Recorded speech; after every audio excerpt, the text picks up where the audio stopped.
The warning. Ignored, the Galactic Empire stretched across 1,000 stars. World after world had fallen to its banners. Its fleets were unmatched, its armies unstoppable. But even the Empire had limits. There was a border in space no one dared to cross. A line drawn not by fleets but by silence. On the edge of Empire charts, a strange message floated in the void. Satellites, old and broken, still broadcasted the same warning.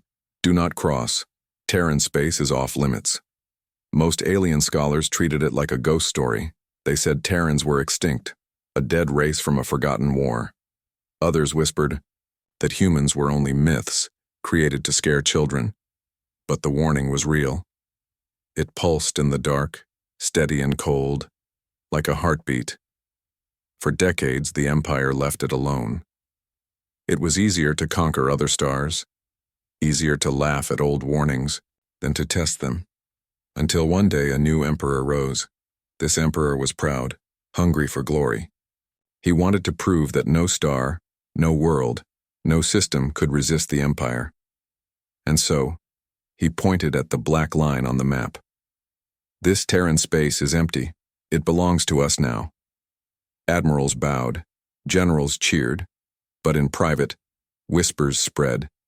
Everyone had heard the stories. Everyone knew of the ships that had gone missing. Still, the order was given. A small Imperial scout ship was sent first. Its captain was confident, laughing as the border crossed behind him. His crew cheered, mocking the silence of space. For hours, everything was calm. The stars ahead looked the same as any others. But then, the sensors began to fail. Static filled the comms. The crew heard voices whispering in their ears. Voices, speaking languages no alien knew. Fear spread across the ship. The captain ordered retreat. Engines roared to life, but the stars twisted. Space bent around them like liquid. The crew screamed as lights dimmed. One by one, systems died. Only a single signal escaped the void. A broken transmission filled with static. But one word cut clear through the darkness. Run. The scout ship was never seen again. The Empire called it a malfunction, a simple accident. But the Emperor was not satisfied. If anything, his pride grew stronger. He demanded proof that Terran space was nothing but shadow. So he ordered a fleet. Dozens of ships, sleek and shining, filled with soldiers.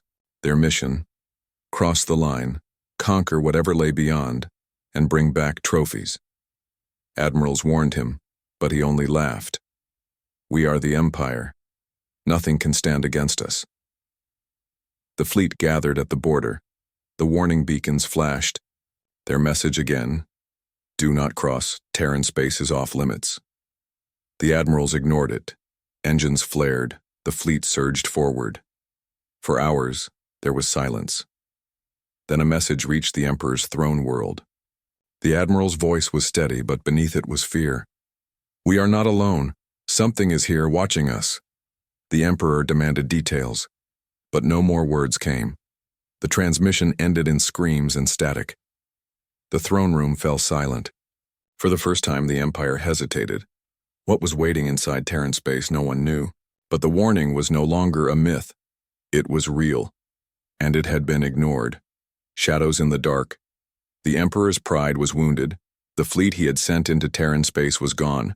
No wreckage returned. No survivors spoke. Only silence filled the stars.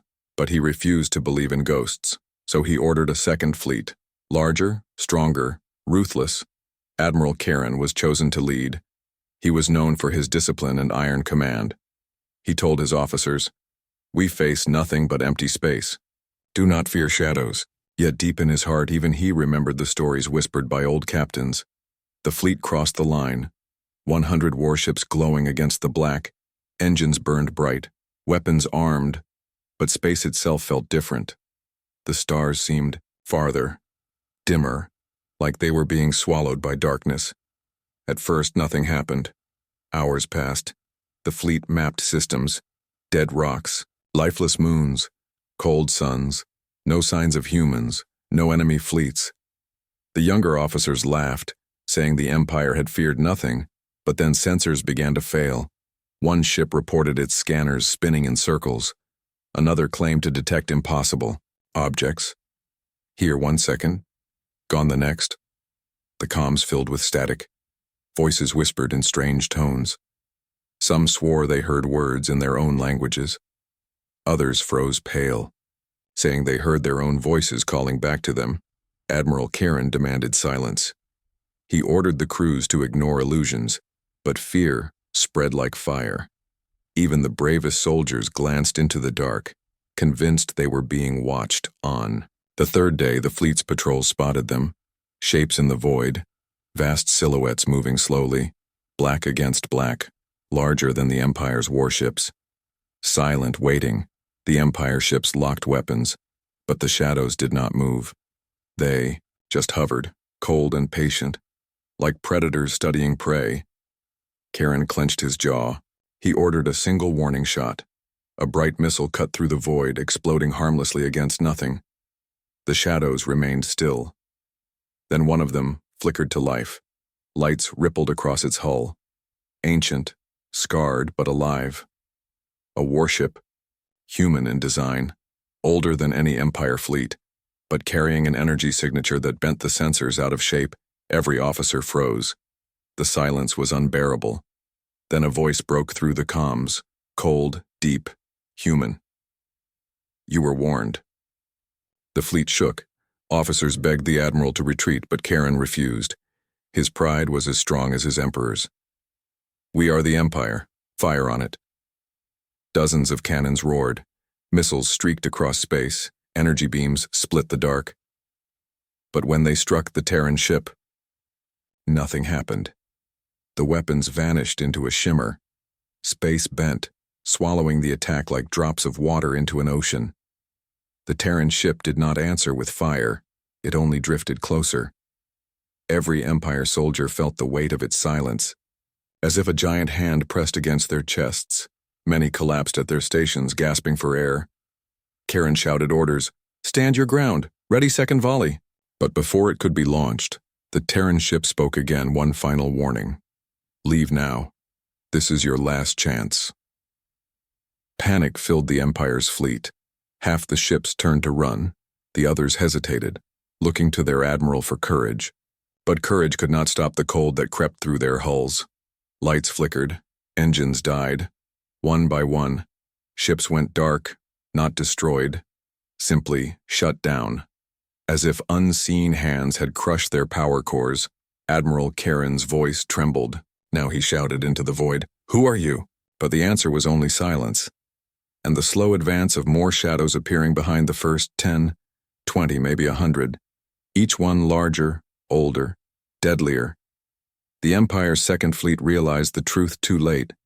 They were not the hunters. Here they were prey, and the Terrans were watching.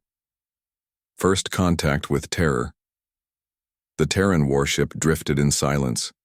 Its black hull scarred from battles long forgotten, yet it pulsed with impossible power. Empire officers stared at it with wide eyes. Whispers filled the comms. It's human. It has to be. Admiral Terran stood firm. He had fought pirates, rebels, even rival empires. But nothing in his long life felt like this. Still, he could not show fear. One ship cannot stand against us. Prepare another strike. The fleet launched again. Missiles streaked across the void. Energy beams carved through space, but when they hit the Terran ship, they simply vanished, swallowed by fields that bent light itself. Then the Terran ship moved. Slow, deliberate, unstoppable. Every Empire officer felt it, not just in their eyes but in their bones, in their hearts, like gravity itself pulled them into dread. The ship opened its cannons, but it did not fire. Instead, it released a wave of energy, silent, invisible. The Empire's sensors went blind, screens cracked, comms filled with static screams. Some soldiers clutched their heads. Blood ran from their noses as the pressure crushed their minds. Terran roared for order. But chaos spread. Officers begged to retreat. Pilots screamed that their ships would not respond. Engines flickered. Lights dimmed. It was as if the Terran ship reached out and pressed off on the entire fleet. Then came the voice, deep, calm, unshaken. You were warned. The Empire ships froze. No one dared breathe. The voice spoke again, clearer, heavier than any command Karen had ever given. "Leave now, or you will never leave at all." But Karen was a man of pride, and pride is heavier than wisdom. He spat into the comms. "We are the Empire. No shadow can command us." His words echoed across the fleet, but then, without warning, the Terran ship fired. Not missiles, not beams, but a single slug of metal. No energy trail, no bright light. Just pure speed, pure force. It tore through, an Empire battleship splitting it in half in an instant. The crew didn't even have time to scream. One shot, one kill. Silence followed, more chilling than any explosion. The fleet trembled. If one slug could destroy their strongest ship, what would happen if the Terran ship fired again? Admiral Karen shouted retreat. His voice broke with fear, but it was too late. The Terran ship moved forward, and behind it the shadows appeared. Dozens more warships, silent, black, ancient, like an army that had been waiting in the dark. For centuries the Empire's fleet broke. Ships scattered, fleeing in every direction. Some begged for mercy over open channels. Others shut off comms, hoping to vanish into the void. But the Terrans did not chase. They only watched.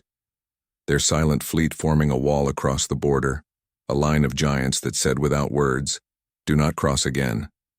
One crippled ship managed to escape, its admiral shaken, its crew half mad. With terror, they carried the message back to the Empire. The Terrans were real, and they were waiting. When Karen stood before the Emperor again, he could not lie. He spoke with shaking hands. "Majesty, one Terran ship destroyed us, and there are hundreds more." The Emperor laughed at first, but then Karen showed him the recordings. The moment when the slug tore through steel like paper, the shadows of Terran warships rising behind the first, the voice that warned them, cold and final. "This is your last chance." The throne room fell silent. For the first time, the Empire felt fear, not of numbers, not of weapons, but of something far worse. Humanity. The battle. No one wanted. The Emperor sat in silence as Admiral Karen's words echoed in the throne hall. "One Terran ship destroyed us, and there are hundreds more." Nobles scoffed, generals muttered, senators laughed nervously. But fear sat heavy in the air. The Emperor refused to bend. Pride was the Empire's crown. "If Terrans are real," he said coldly, "then we will crush them as we have crushed all others." His words became orders, and orders became steel. The largest fleet in Empire history was summoned. 1,000 warships, dreadnoughts, carriers, cruisers, an army so vast that entire sectors were emptied to supply it. Admiral Karen begged to be spared. He had seen the Terrans, he knew their silence, their power. But the Emperor silenced him. "Fear is treason. You will command again, and you will win." The grand fleet assembled at the border, engines lit like stars, cannons charged with energy enough to crack planets. Billions of soldiers stood ready. The Empire cheered. They believed no enemy could survive such force. The border beacons still blinked their warning. "Do not cross. Terran space is off limits." The admirals ignored it. Engines roared. The fleet surged forward into the shadows. At first only silence. Empty space. Dead systems. Quiet stars. The soldiers laughed nervously. Perhaps the stories were lies after all. Then, without sound, without warning, the Terrans appeared, not one ship, not 10, but an entire armada, black warships stretching across the void. So massive they blotted out constellations, some scarred, some ancient, but everyone alive with deadly power. Admiral Karen whispered under his breath, "We should have never come." The Empire's fleet opened fire. Thousands of missiles, beams, cannons tore through space. The darkness lit up like a false dawn. Explosions rippled against invisible walls. But when the fire cleared, the Terran fleet was untouched. Then the Terrans answered. Not with speeches, not with mercy, but with war. A single volley. Kinetic slugs faster than light. Plasma beams cutting like blades. Electromagnetic pulses that shut down ships mid-flight. In seconds, dozens of Empire warships were gone, not damaged, not crippled. Gone, soldiers screamed, admirals shouted for formations. But the Terran assault was chaos given shape. Every move the Empire made, the Terrans were already there. Every tactic crushed before it began. Admiral Karen tried to rally. Hold the line. We are the Empire. But even he knew the truth. This was no battle. This was punishment. A carrier exploded into fire. Thousands of lives snuffed out in silence. A dreadnought split in half, its broken hull tumbling like a child's toy. Whole squadrons vanished under invisible weapons. The Empire had fought many wars, but never had they felt powerless. Their numbers meant nothing. Their pride meant nothing. Before Terran power, Karen slammed his fists against the console. Retreat. Retreat now. But it was too late. Engines flickered. Navigation collapsed. Ships found themselves trapped in a net of folded space. Every path twisted back toward the Terrans. The Terran fleet advanced.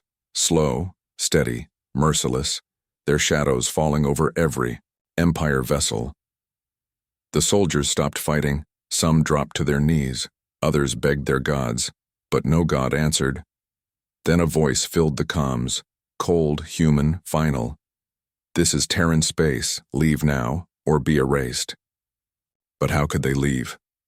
Half their fleet was already gone. The rest crippled, engines dead, weapons broken. The battle was not a fight. It was a warning carved in fire. Admiral Kieran closed his eyes. For the first time in his life, he prayed, not for victory but for survival.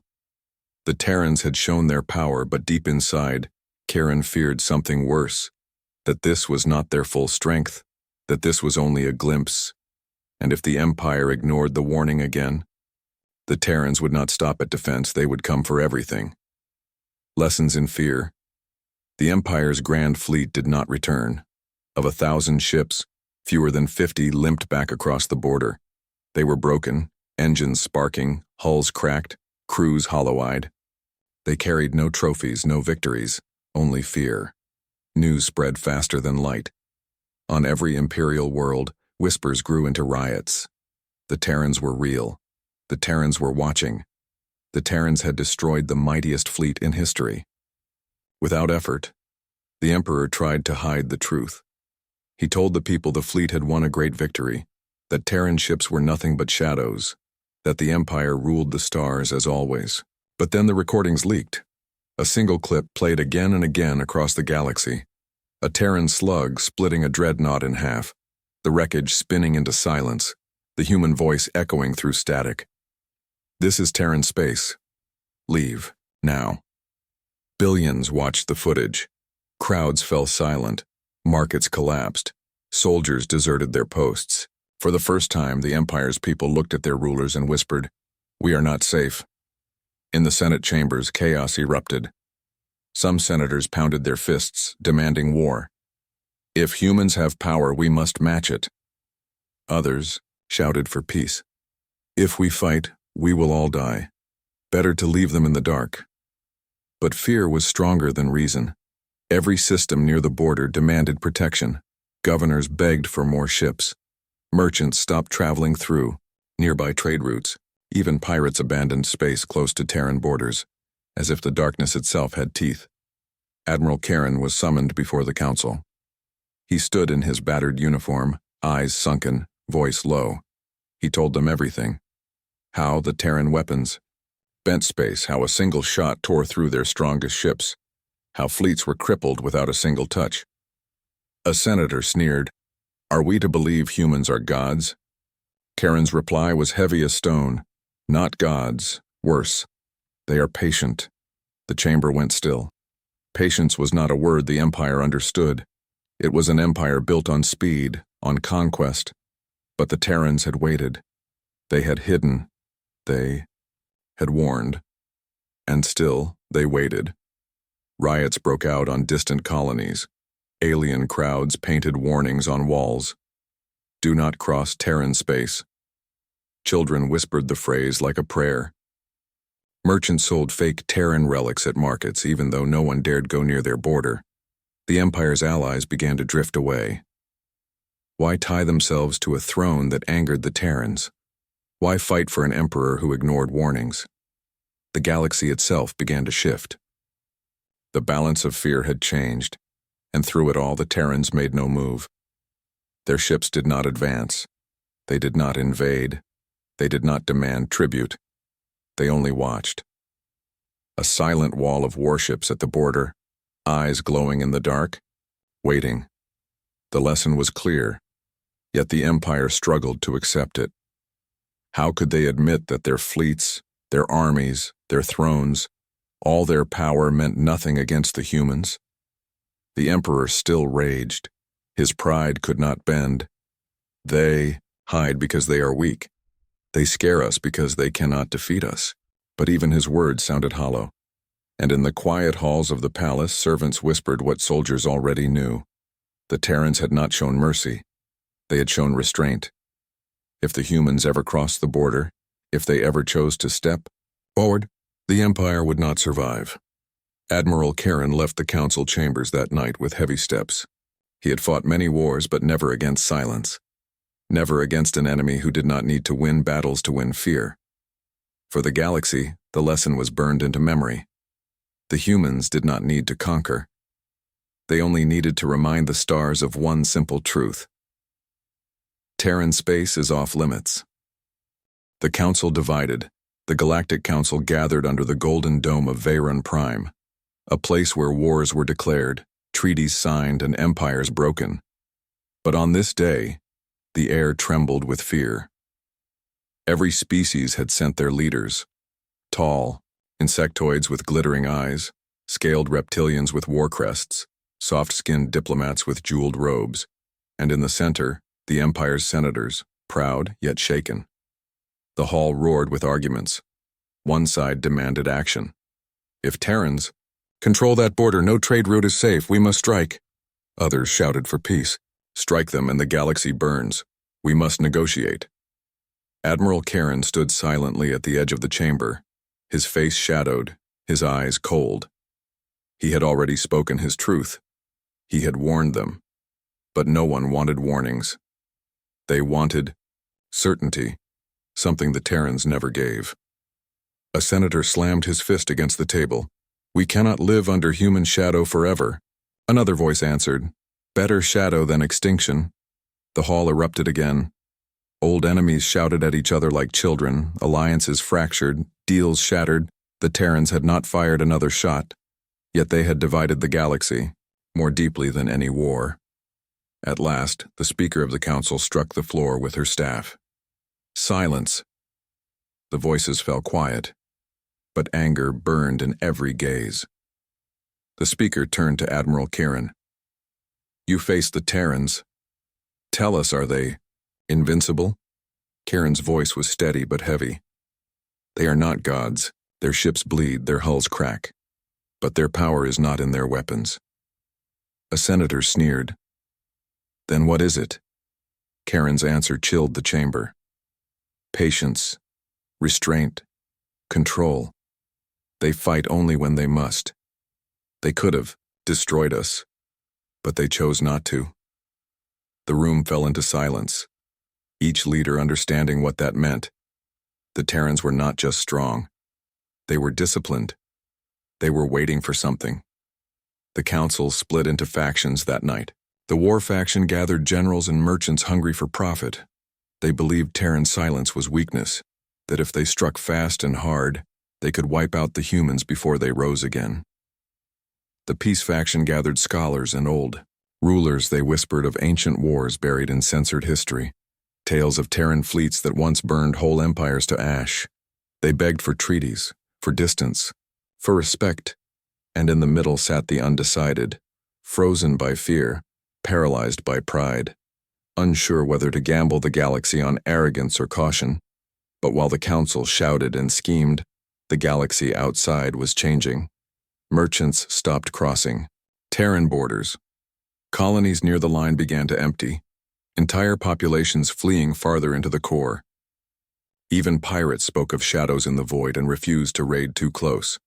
The Terrans never moved. Their fleets remained at the border, Silent giants, endless watchers. Their message burned into every mind. This is our space. Off limits. Then came the night that changed everything. As the council argued late into the dark hours, a ripple spread through the chamber's lights. Screens flickered, systems dimmed, and for a single moment, every channel filled with static. Then a figure stepped into the center of the chamber. Tall, human, wrapped in dark fabric that seemed to drink the light. The guards reached for weapons, but their blades and rifles shut down with a single wave of his hand. Gasps filled the hall. The speaker whispered in disbelief. "A Terran." The Sci-Fi figure spoke with calm voice, clear, heavy, unshaken. "We warned you, you did not listen." His eyes scanned the room. Every leader shrank back in silence. Then he raised his hand. A star map flared to life above him, the Terran border glowing red. Every world beyond it marked with cold fire. His words echoed like thunder. "We do not want your thrones. We do not want your stars. But step into our space again and we will end you." Then as suddenly as he came, the human vanished into static. The lights returned, the chamber shook with silence. For the first time in history, the Galactic Council was united in fear. Off limits. Forever. The council chamber stayed frozen after. The Terran vanished. No one moved. No one spoke. The air felt heavy, like the shadow of death still lingered. For hours, the leaders argued in whispers, but even their pride could not hide the truth. The Terrans had walked into the heart of galactic power and walked out again untouched. The speaker finally broke the silence. Her voice trembled. "We cannot fight this. We must accept their law." But the Empire's senators rose in anger, faces red, voices sharp. "We are the Empire. We bow to..." "No shadow." Admiral Karen stood, his uniform torn, his voice cold. "You already bowed. You sent fleets. They were destroyed. What else do you call it?" The chamber fell silent again. Every eye turned to the Emperor's envoy. He stood tall, but sweat lined his face. He could not answer. Outside the chamber, the galaxy shifted. Merchants avoided Terran borders. Pilgrims whispered Terran prayers. Children drew Terran warships in their lessons. Fear had become faith. Then came the final message. Across every channel, every screen, every star network, the humans spoke again. Their voice was calm, steady, impossible to block. "We do not seek your worlds. We do not seek your people. But Terran space is ours. It has always been ours. Step into it again, and you will not return." The words echoed in every home, every council, every throne room. No one doubted them now. The Empire tried to send spies. None returned. The Empire tried to send probes. Everyone shut down at the border. The message was clear. Admiral Karen retired soon after. He returned to his homeworld, far from the border. When young officers asked him what the Terrans looked like, he only said, "They look like us, but stronger, older, harder." The Galactic Council drafted a new law. It was simple, unbreakable, final. Terran space is off limits. And for the first time in living memory, the galaxy obeyed, but whispers remained. In bars, in markets, in dark corners of the stars, people spoke of Terran fleets that stretched beyond imagination, of human soldiers who never aged, of ancient wars that were erased from history, and of one terrible truth. The Terrans had not returned to conquer. They had returned to wait. No one knew what they were waiting for, but everyone feared the day it came.